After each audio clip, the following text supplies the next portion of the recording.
Hi, welcome to Simple as That. I'm Andrea Keesee, and today on this segment we are going to make a dry erase board out of a frame, some fabric, and that's it. Some supplies you're going to need is the scissors to cut your fabric. You'll need a frame of some kind. I picked this one because I just thought it was really cool. You could repurpose an old frame, but you're going to need it to have glass that's intact because that's what's going to be your dry erase. I picked a light color fabric to go on the inside. So let's get started on this. This one should be fairly easy. And like I said, this was a pin I saw on Pinterest. We are doing this dry. I bought the supplies. I thought, you know what? Surely this is one that will go together fairly fast and should be, you know, no problems at all. So I'm really hoping this comes together. This frame comes, you can either hang it portrait or landscape, as most frames do. We're gonna need to take the tabs and fold them up to get it out. And sometimes they're kind of hard. So I like to use the scissors. You can, I have a pliers as well, but it just kind of gets underneath there. The tips of my fingers honestly get kind of sore from doing all the projects that we do. So it's just nice having, you could use a screwdriver, that would be really handy too.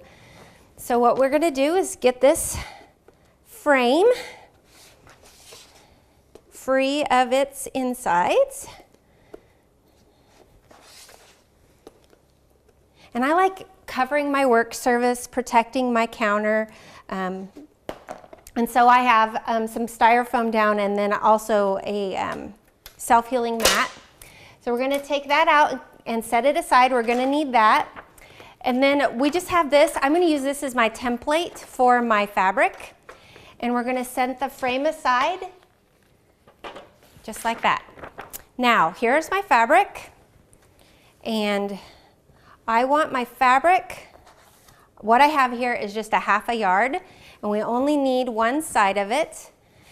And honestly, we can just take this,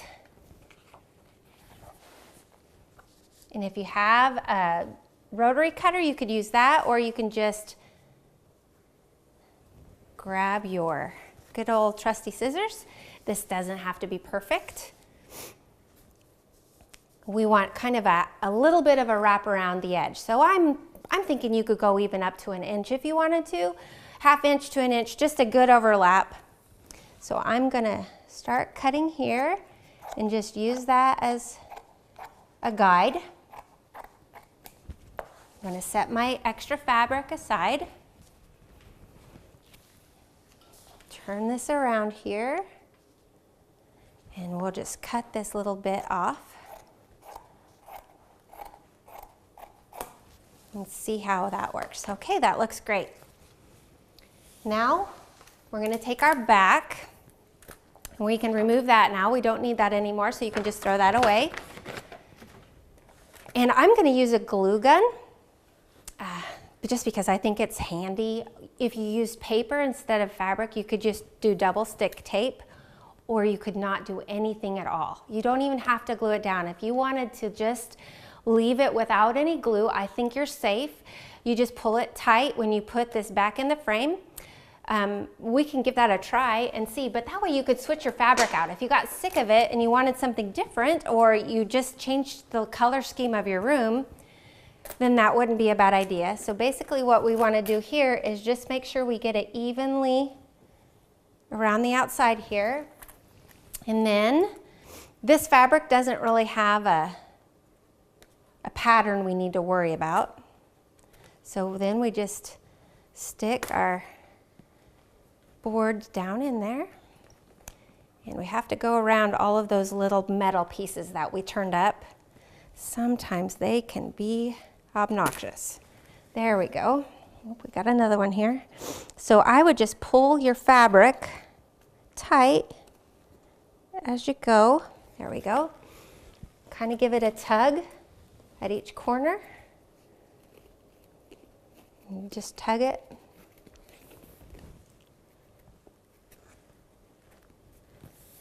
And you wouldn't have to glue it all the way around the outside. What you could do is grab your trusty glue gun and just maybe put it in the corners, just to make sure that it holds tight and it doesn't move. So that's what we're going to do. And that glue would be simple to, if you want to change it out, it won't ruin the frame or anything.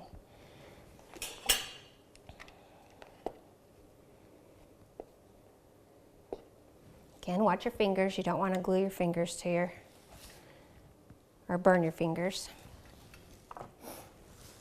There's our last corner. We'll get that glued in.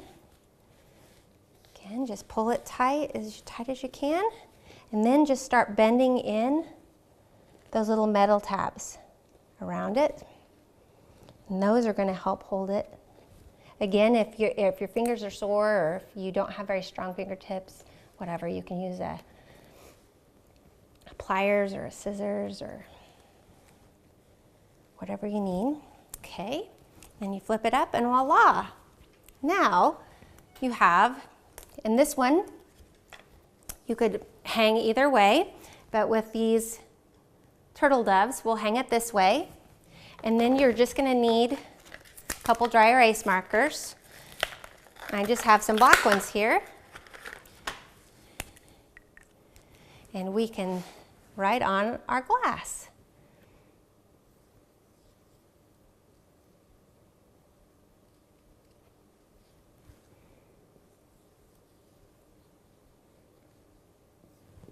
Now I think this would be a really fun gift idea if you have a daughter or a niece or just somebody that you know wants to have something for their room and make it personalized. You can create something like this, or even a mom or a grandma that needs a neat dry erase board for their kitchen or office area. Really simple, neat idea. And then all you need is a Kleenex or something to wipe it off, and you can change your sayings or might make grocery lists, whatever you want to do.